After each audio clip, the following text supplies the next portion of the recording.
एक जंगल में एक केव सिटी छुपी हुई थी। यह सिटी जादुई थी। यहाँ सुंदर फ्लावर्स खिलते थे, नदी में सिल्वर जैसा पानी बहता था। इस सिटी में अमेजिंग क्रीचर्स रहते थे, सब मिलकर बहुत हैप्पी थे। इस सिटी के राजा थे नीलकमल। राजा नीलकमल बहुत वाइज थे, वो हमेशा जस्टिस करते थे। राजा नीलकमल सबकी केयर करते थे, सभी क्रीचर्स उनसे प्यार करते थे। मुझे अपने पीपल की सुरक्षा और खुशहाली का ध्यान रखना है। मैं हमेशा जस्टिस और सच्चाई के रास्ते पर चलूंगा। एक दिन कुछ ह्यूमंस जंगल में वॉन्डर करते हुए आ गए। उन्होंने केव सिटी के बारे में सुना था। वो सिटी का ट्रेजर चुराना चाहते थे। ह्यूमंस लालची और सेल्फिश थे। हमें इस केव सिटी का ट्रेजर चाहिए, किसी भी कीमत पर। हाँ, हमने सुना है कि वहाँ बहुत सारे कीमती रत्न और सोना है। शेरू एक ब्रेव डॉग था, चंचल एक क्लेवर फॉक्स थी।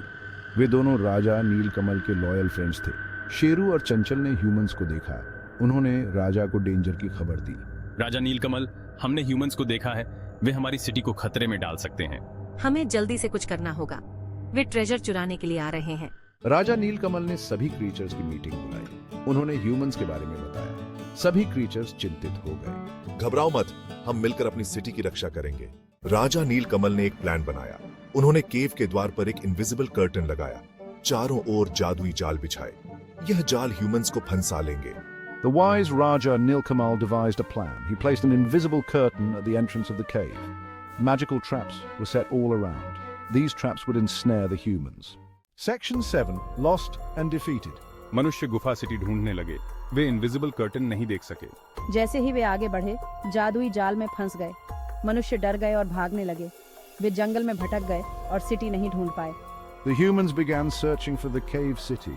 They couldn't see the invisible curtain. As they moved forward, they got trapped in the magical nets. Fearful and confused, they started to flee. Lost in the forest, they couldn't find the city. Section 8. Peace and Celebration. City में फिर से शांति हो गई। सभी जीव बहुत खुश हुए। उन्होंने राजा नीलकमल की विजडम की तारीफ की। उन्होंने एक साथ मिलकर सेलिब्रेट किया। Peace returned to the city. All the creatures were very happy. They praised Raja Nilkamal's wisdom. Together they celebrated joyfully. It's Section 9. A day of remembrance. हर साल सभी जीव इस दिन को रक्षा दिवस के रूप में मनाते हैं। वे राजा नीलकमल की वीरता और एकता की याद दिलाते हैं। वे प्रण लेते हैं कि वे हमेशा अपनी सिटी की रक्षा करेंगे। Every year, all the creatures celebrate this day as Defense Day. They remember the bravery and unity of Raja Nilkamal. They pledge to always protect their city.